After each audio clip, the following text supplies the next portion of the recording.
राधे राधे। आज मैं आपको सुनाऊंगी माता सीता के नित्य-नेम की कहानी। कहते हैं कि इस कहानी को अगर रोजाना नित्य नियम से सुना जाए तो घर में अन्न धन की कोई कमी नहीं रहती। तो चलिए शुरू करते हैं माता सीता के नित्य-नेम की कहानी। यह कहानी माता सीता कहती थी और प्रभु श्री राम इसे सुना करते थे। एक दिन भगवान श्री राम को कोई काम के लिए बाहर जाना पड़ा, तो सीता माता कहने लगी कि हे भगवान, मेरा 12 वर्षों का नित्य-नेम है कि मैं आपको कहानी सुनाती हूँ। अगर आप बाहर चले जाएंगे तो मैं अपनी कहानी किसे सुनाऊंगी? मेरा नित्य-नेम टूट जाएगा। तो भगवान श्री राम ने कहा कि तुम ऐसा करना, कुएं की पाल पर जाकर बैठ जाना। वहाँ पर जो औरतें पानी भरने के लिए आती है, उन्हें अपनी कहानी सुना देना। तो माता सीता ने कहा कि भगवान, आपने ये तो बहुत ही अच्छा उपाय बताया है। यह कहकर दूसरे दिन भगवान श्री राम किसी काम के लिए चले गए और माता सीता कुएं के पाल पर जाकर बैठ गई। थोड़ी देर बाद में वहाँ पर एक औरत आई। उसने रेशम की जरी की साड़ी पहन रखी थी और सोने का घड़ा ले रखा था। सीता माता उसे देखते ही बोली कि बहन, मेरा एक काम करोगी? तो वह औरत बोली कि हाँ बोलो, क्या काम है? करने लायक होगा तो जरूर करूंगी। तो सीता माता बोली कि बहन, मेरा 12 वर्षों का नित्य-नेम है कि मैं कहानी कहती हूँ, तुम मेरी कहानी सुन लो। तो वह औरत बोली कि मैं तुम्हारे नित्य-नेम की कहानी सुनूंगी तो मुझे घर जाने में देरी हो जाएगी और मेरी सास मुझसे लड़ाई करेगी। मैं तुम्हारी कहानी नहीं सुन सकती। यह कहकर उसने कहानी नहीं सुनी और घड़ा भरकर घर की ओर चल पड़ी। तो रास्ते में उस औरत ने अपनी साड़ी की तरफ देखा तो उस साड़ी तो जगह जगह से फटी हुई थी और सोने का घड़ा मिट्टी के घड़े में बदल गया। तो यह देख वह तो बुरी तरह से डर गई और जल्दी जल्दी अपने घर गई। घर जाते ही सास ने उसे देखा तो पूछा कि ये किसका दोष अपने सर पर लेकर आई हो? ये क्या हाल बना रखा है तुमने? तो बहू ने कहा कि सासू माँ, कुएं पर एक औरत बैठी थी। उसने मुझे कहा कि कहानी सुन लो, ये मेरे 12 सालों का नित्य नियम है। अगर तुम मेरी कहानी नहीं सुनोगी तो मेरा नित्य नियम टूट जाएगा। लेकिन मैंने तो कहानी नहीं सुनी। मुझे लगता है कि उसी का फल मुझे मिला है और मैंने कुछ नहीं किया। तो बहू की बात सुनकर उसी समय उसकी सास वो साड़ी और घड़ा लेकर कुएं की पाल पर गई। तो सीता माता वहीं पर बैठी हुई मिल गई। तो माता सीता ने कहा कि बहन, आप मेरी कहानी सुन लीजिए। मेरे 12 वर्षों का नित्य-नेम है। अगर आप मेरी कहानी नहीं सुनोगी तो मेरा नित्य-नेम टूट जाएगा। तो सास बोली कि एक बार छोड़, मैं तो 4 बार तेरी कहानी सुनूंगी। चल सुना। तो सीता माता इस प्रकार कहने लगी, राम आए, लक्ष्मण आए, देश के पुजारी आए, नित्य नेम का नेम लाए। आओ राम, बैठो राम, तपी रसोई जीमो राम, माखन मिश्री खाओ राम, दूध बतासा पियो राम, सूत के पल का मोठो राम, साल दुसाला पोठो राम, साल दुसाला ओढ़ो राम। जब बोलूं जब राम ही राम, राम संवारे सबके काम, खाली घर भंडार भरेंगे, सबका बेड़ा पार करेंगे। बोलो श्री राम, जय राम, जय जय राम। तो यह सुनकर सास बोली कि बहन, तुमने कहानी तो बहुत अच्छी सुनाई है। कहानी सुनकर सास घर चली गई और उसकी साड़ी फिर से रेशम की बन गई और मिट्टी का घड़ा फिर से सोने के घड़े में बदल गया। तो यह देखकर बहू कहने लगी कि सासू माँ, आपने ये सब कैसे किया?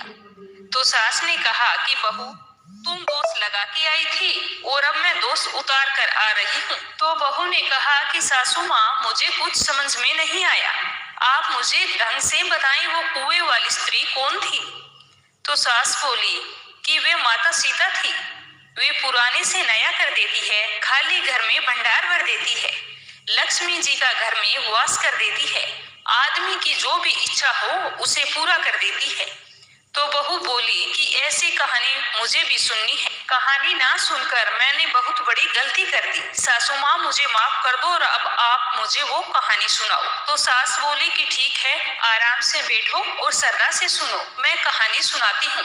तो सास ने इस प्रकार कहानी कही, राम आए, लक्ष्मण आए, देश के पुजारी आए, नित्य नेम का नेम लाए। आओ राम, बैठो राम, तपी रसोई जियो राम, माखन मिश्री खाओ राम, दूध बतासा पियो राम, सूत के पल का मोठो राम। साल दुसाला पोठो राम, साल दुसाला ओढो राम। जब बोलूं जब राम ही राम, राम संवारे सबके काम।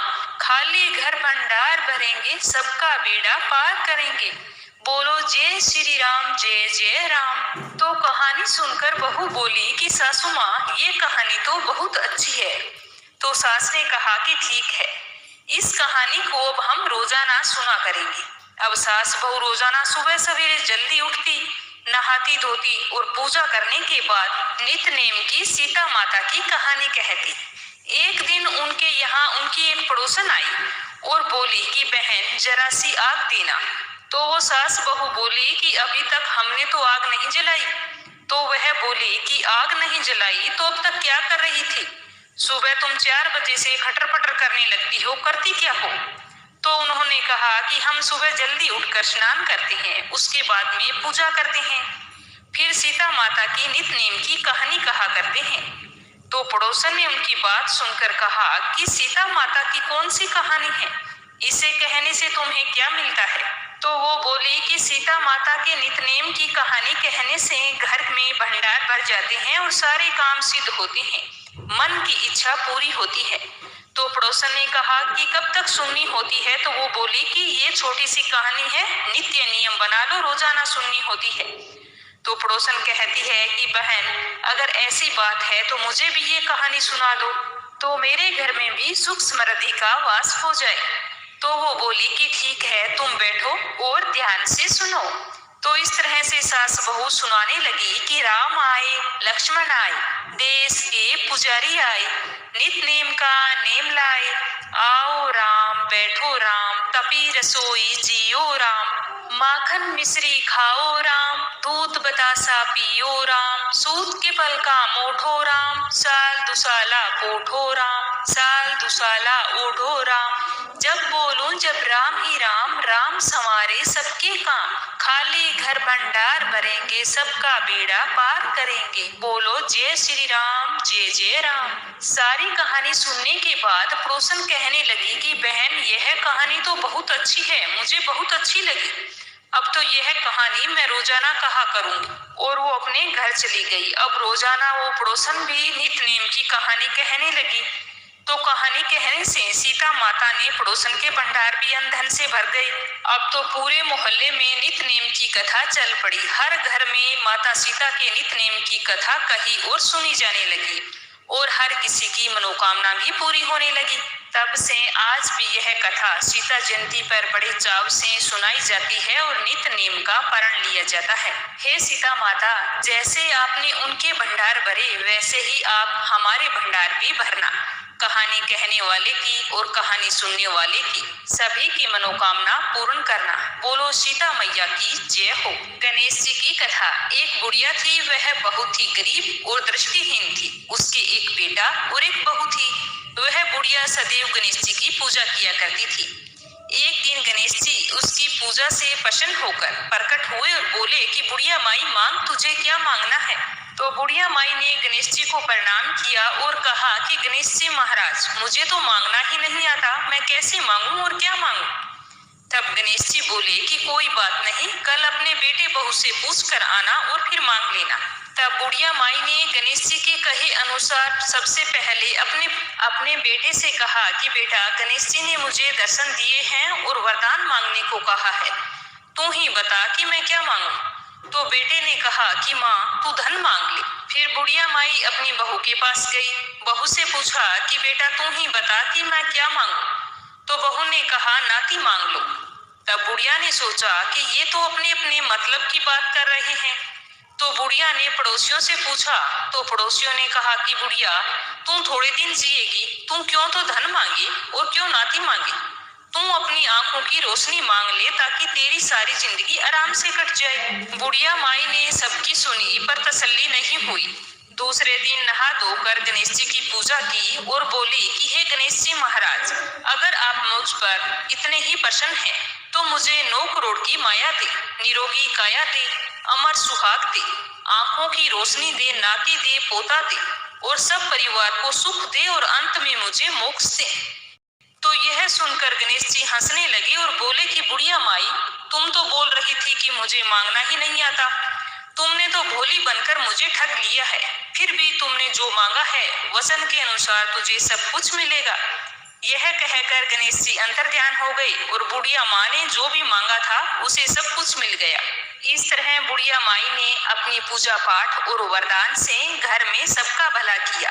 हे गणेश जी महाराज, जैसे तुमने उस बुढ़िया माई को दिया वैसा सबको देना। बोलो गणेश गजानन की जय हो। लपसी और तपसी की कहानी। एक लपसी था, एक तपसी था।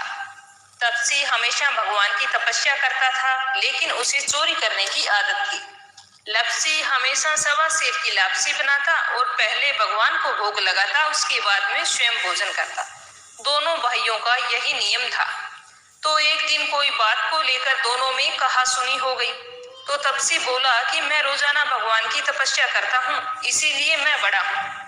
तो लपसी बोला कि मैं रोज भगवान को सवा सेर लापसी का भोग लगाता हूँ, इसीलिए मैं बड़ा हूँ। ऐसा कहते हुए दोनों जोर जोर से लड़ने लगे।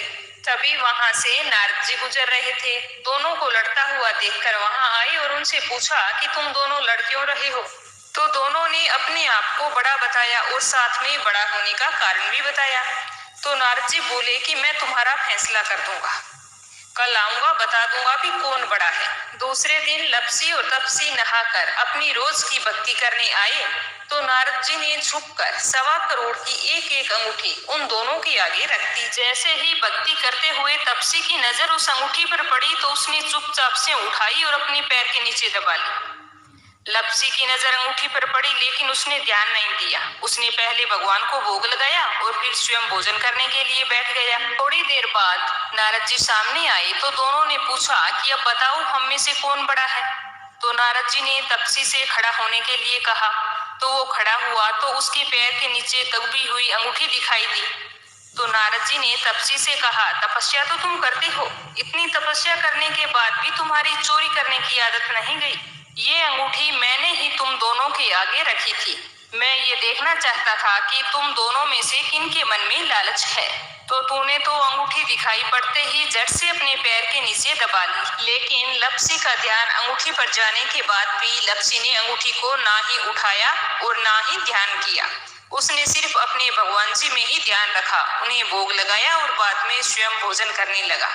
इसीलिए लपसी बड़ा है और तुम्हें तुम्हारी तपस्या का कोई भी फल नहीं मिलने वाला। जितनी चाहे मर्जी तुम तपस्या कर लो, तुम्हें इसका कोई भी फल नहीं मिलेगा। तो तपसी को यह सुनकर बहुत ही दुख हुआ और वह शर्मिंदा होकर नारद जी से माफी मांगने लगा और कहने लगा कि आज तक की मेरी गलती माफ करो और मुझे बताओ कि मुझे मेरी तपस्या का फल कैसे मिलेगा। आज के बाद कभी भी मैं चोरी नहीं करूंगा। तो नारद जी ने कहा कि यदि कोई गाय और कुत्ते की रोटी नहीं बनाएगा तो उसका फल तुझे मिलेगा। यदि कोई आदमी ब्राह्मण को भोजन करवाकर उसे दक्षिणा नहीं देगा तो उसका फल भी तुझे ही मिलेगा। अगर कोई व्यक्ति दिए से दिया जलाएगा तो उसका फल भी तुझे ही मिलेगा। अगर कोई औरत आंगन लीपकर चौका नहीं लीपेगी तो उसका फल भी तुझे ही मिलेगा। यदि कोई व्रत कथा में सारी कहानी सुन ले लेकिन तुम्हारी कहानी ना सुने तो उसका फल भी तुझे ही मिलेगा। उसी दिन से हर व्रत कथा और कहानी के साथ लपसी तपसी की कहानी कहीं और सुनी जाती है। तो ये थी माता सीता के नित्य नेम की कहानी। आपको कैसी लगी कमेंट बॉक्स में बताना और इसे ज्यादा से ज्यादा शेयर करना ताकि मेरी सभी बहनों तक ये कहानी पहुंचे और नित्य नेम का नियम ले सके। क्योंकि माता सीता के इस नित्य नेम की कथा को नियमित रूप से सुनने से घर का खोया हुआ मान सम्मान और सुख सौभाग्य लौट आता है। घर में अन्न धन के भंडार भर जाते हैं और मन की मुराद पूरी होती है।